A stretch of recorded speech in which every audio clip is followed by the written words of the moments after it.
Bismillahirrahmanirrahim. Assalamualaikum warahmatullahi wabarakatuh. Halo teman-teman semua, kembali lagi bersama saya Muhammad Nur Fauzan. Nah, pada kesempatan kali ini saya akan menjelaskan materi tentang instrumen administrasi peserta didik. Untuk memenuhi tugas mata kuliah administrasi pendidikan yang disusun oleh Muhammad Nur Fauzan dengan nomor induk mahasiswa 20201610023. Administrasi peserta didik. Nah, sebelum kita membahas lebih lanjut, kita tuh harus tahu apa sih definisi dari administrasi peserta didik dan tujuannya itu untuk apa, maka kita akan bahas. Administrasi peserta didik adalah proses pengurusan serta layanan dalam hal-hal yang berkaitan dengan murid di suatu sekolah, mulai dari perencanaan, penerimaan murid baru, pembinaan selama murid berada di sekolah, sampai dengan murid tersebut telah menamatkan pendidikannya di sekolah tersebut. Nah, tujuan administrasi peserta didik adalah untuk mengatur semua kegiatan siswa agar kegiatan tersebut dapat menunjang proses belajar mengajar di sekolah, agar dapat berjalan dengan lancar, tertib, dan teratur, sehingga dapat memberikan kontribusi untuk tercapainya tujuan sekolah dan tujuan pendidikan secara keseluruhan. Nah, kemudian kita akan menjelaskan instrumen administrasi peserta didik atau jenis-jenis administrasi peserta didik itu apa aja sih. Yang akan diangkat pada pertemuan kali ini hanya 8, yaitu buku induk, daftar presensi, buku kleper, buku catatan pribadi peserta didik, daftar mutasi, dan daftar nilai, kemudian leger, dan buku rapor. Nah, kemudian kita akan menjelaskan satu persatu. Nah, apa sih yang dimaksud dengan buku induk? Buku induk siswa adalah kumpulan daftar nama siswa sepanjang masa dari sekolah tersebut. Setiap siswa harus dicatat dalam buku besar yang biasa disebut dengan buku induk siswa atau nama lainnya adalah buku pokok. Catatan dalam buku induk siswa harus lengkap yang meliputi data dan identitas siswa. Data-data tersebut bisa diambil dari formulir pada saat PPDB, selain dari identitas siswa yang meliputi nama orang tua dan lain-lain. Dalam buku induk juga berisi nomor induk siswa nasional, nomor kode sekolah, keterangan orang tua atau wali siswa, daftar prestasi belajar atau daftar nilai rapot dari tahun ke tahun selama siswa tersebut belajar di sekolah.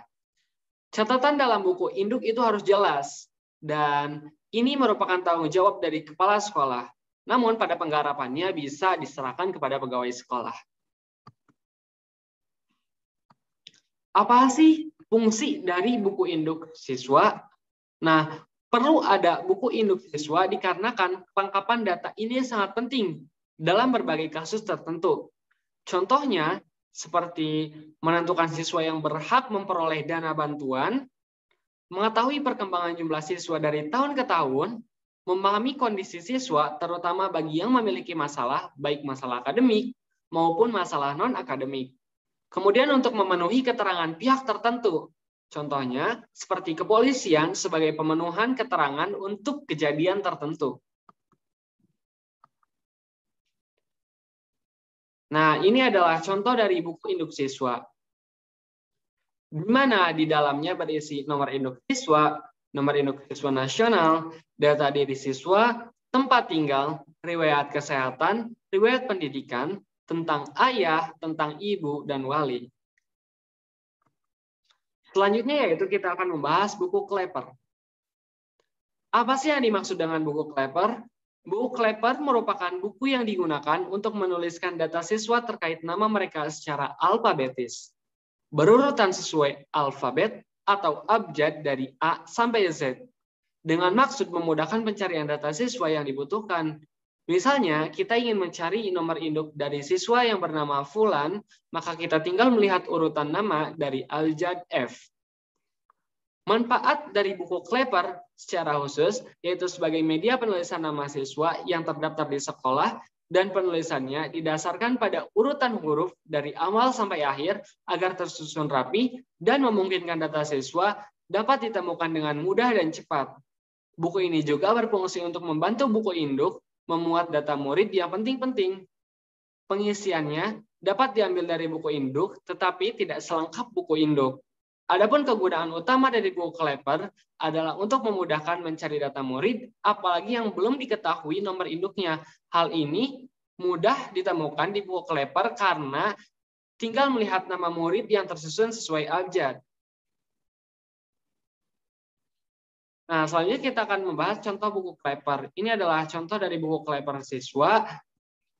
Di dalamnya berisi nomor induk siswa, nomor induk siswa nasional, nama murid, jenis kelamin, tempat tanggal lahir, orang tua atau wali, tanggal masuk sekolah, tanggal lulus, dan catatan. Nah, selanjutnya itu daftar mutasi peserta didik. Apa sih yang dimaksud dengan daftar mutasi peserta didik? Mutasi yaitu perpindahan peserta didik dari kelas yang satu ke kelas yang lainnya yang sejajar atau perpindahan peserta didik dari satu sekolah ke sekolah lainnya yang sejenis. Perpindahan siswa bisa disebut dengan mutasi siswa. Mutasi siswa adalah perpindahan peserta didik dari sekolah asal ke sekolah yang dituju sesuai dengan prosedur dan sudah memenuhi syarat mutasi.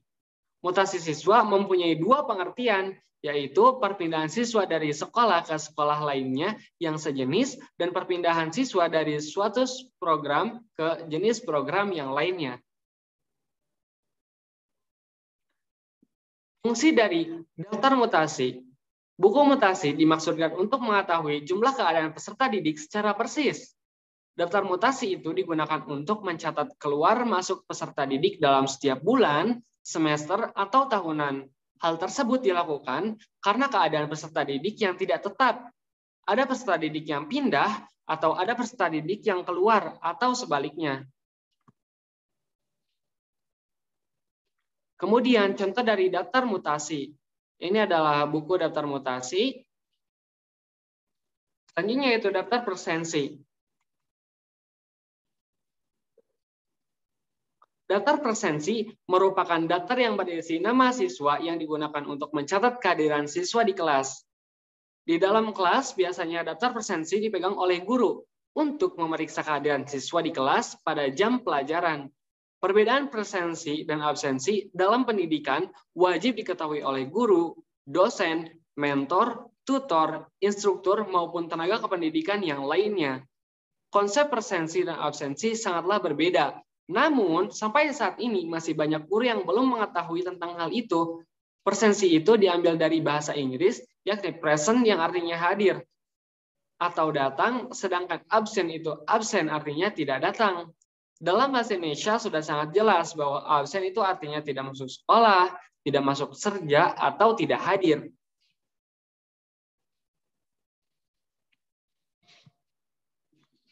Nah, fungsi daftar presensi. Daftar presensi digunakan untuk memeriksa kehadiran peserta didik pada kegiatan sekolah. Daftar hadir peserta didik sangat penting, sebab frekuensi kehadiran peserta didik dapat diketahui atau dikontrol. Setiap hari, biasanya daftar kehadiran itu dipegang oleh petugas khusus. Sedangkan untuk memeriksa jam kehadiran peserta didik di kelas pada jam-jam pelajaran, daftar hadir tersebut dipegang oleh guru mata pelajaran yang bersangkutan. Contoh daftar presensi adalah sama seperti absensi kelas pada umumnya. Daftar catatan pribadi. Apa sih yang dimaksud dengan daftar catatan pribadi? Apakah diary atau bukan? Ternyata bukan ya. Daftar catatan pribadi peserta didik itu berisi data identitas setiap peserta didik beserta riwayat keluarga, keterangan mengenai keadaan keluarga, riwayat pendidikan serta hasil belajar, keadaan jasmani dan kesehatan, dan data psikologi seperti sikap, minat, dan cita-cita, dan juga kegiatan di luar sekolah. Buku tersebut biasanya digunakan untuk mendukung program bimbingan dan penyuluhan di sekolah. Buku catatan pribadi tersebut biasanya disimpan di ruang BK dan dikerjakan oleh petugas BK atau bimbingan konseling. Buku catatan pribadi peserta didik dapat digunakan sebagai bahan pertimbangan dan acuan untuk menunjang keberhasilan dalam menjalani pendidikan selanjutnya atau dalam perkembangan siswa. Selain itu, buku ini juga digunakan untuk mencatat seluruh aktivitas siswa selama berada di lingkungan sekolah.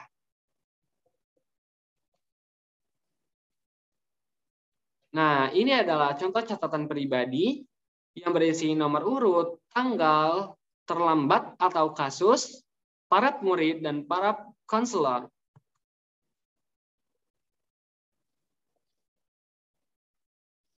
Nah, selanjutnya yaitu daftar nilai.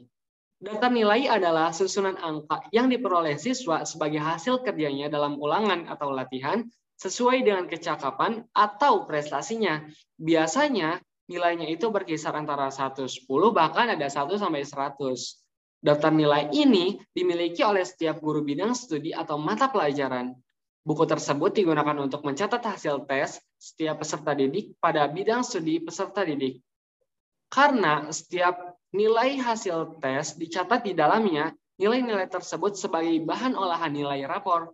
Daftar nilai memiliki kegunaan yang penting bagi seorang guru atau pendidik untuk mengetahui tahapan dan proses perkembangan siswa, seperti ketika seseorang siswa kehadirannya baik, namun tidak dapat mengikuti pembelajaran dengan baik sehingga mempengaruhi nilainya. Dengan nilai tersebut, guru bisa mengevaluasi untuk memecahkan masalah tersebut dan mencarikan solusinya.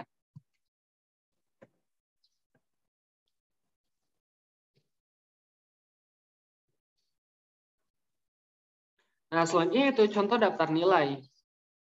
Ini adalah contoh daftar nilai seperti pada umumnya yang meliputi nilai tugas, nilai ulangan harian, nilai UAS, nilai UTS, dan nilai akhir atau nilai rapor. Nah, selanjutnya yaitu buku Legger.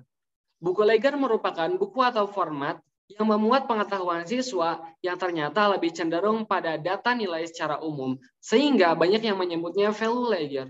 Ledger adalah sebuah berkas yang mencatat nilai siswa sebelum dimasukkan ke dalam buku laporan pendidikan seperti raport dan lain-lain. Selain itu, tujuan dari buku Ledger adalah untuk menghindari kekhawatiran jika peserta didik yang kurang kehilangan lapor, maka bisa diganti secepatnya. Semua nilai peserta didik tersebut tidak akan susah ditemukan apabila sebelumnya nilai yang sudah didapatkan sudah tercatat di Ledger. Nah, apa sih fungsi dari buku Ledger siswa atau peserta didik? Fungsinya adalah sebagai dokumentasi tentang peserta didik atau siswa untuk mengantisipasi hal yang terjadi kemudian hari. Misalnya ada siswa nih yang kehilangan nilai raport atau ijazah, maka pihak sekolah tidak akan repot untuk mencari dokumentasi tentang peserta didik itu, maka bisa mencarikan dari Ledger-nya. Nah, ini adalah contoh buku Ledger sama seperti buku raport pada umumnya. Meliputi nilai, keaktifan, kehadiran, dan lain sebagainya. Oke, pembahasan yang terakhir yaitu buku raport. Buku raport merupakan alat untuk melaporkan prestasi belajar peserta didik kepada orang tua atau wali atau kepada peserta didik. Selain prestasi belajar, di raport pula ada tentang kehadiran, tingkah laku atau kepribadian peserta didik, dan aktivitas ekstrakurikuler yang diikuti. Suatu buku raport biasanya digunakan skala pemeringkatan untuk menentukan kualitas hasil kerja murid di sekolah. Sistem skala ini dapat berupa huruf, misalnya A, B, C, D, dan E. Dengan A adalah kinerja tertinggi, dan E berarti gagal. Atau bisa saja menggunakan angka, misalnya A memiliki interval 90-100, B 80-89, C 70-79, dan seterusnya. Di Indonesia, raport diisi menggunakan skala nilai angka dengan rentang 0 sampai dengan 100. Fungsi buku raport terbagi menjadi dua, yaitu fungsi buku raport bagi siswa dan bagi guru mata pelajaran. Apa sih fungsinya untuk siswa? Yang pertama yaitu untuk mengetahui perkembangan hasil belajar diri sendiri. Sejauh apa sih cakupan pembelajarannya, sejauh apa sih hasil belajarnya yang telah dilakukan selama 1 semester. Yang kedua, untuk mengetahui konsep-konsep yang belum dikuasai. Nilai mana yang paling rendah, maka itu adalah pelajaran yang belum dikuasai olehnya. Yang ketiga yaitu untuk memotivasi agar bisa menjadi lebih baik. Nilai yang ada itu bisa menjadi acuan untuk semester depan untuk menjadi lebih giat lagi, dan untuk bisa memperbaiki cara belajar siswa tersebut. Nah, lalu apa sih fungsinya untuk guru mata pelajaran? Yaitu untuk mengetahui kekuatan dan kelemahan siswa dalam satu kelas. Hasil penilaian harus dapat mendorong guru agar mengajar bisa lebih baik, lebih profesional, dan membantu guru dalam menentukan strategi pembelajaran yang lebih tepat dan lebih efisien. Nah, ini adalah contoh buku raport pada umumnya. Mungkin hanya itu yang bisa saya sampaikan, kurang lebihnya mohon maaf. Billahi taufiq wal hidayah. Wassalamualaikum warahmatullahi wabarakatuh. Baik guys, sampai ketemu lagi. Dadah.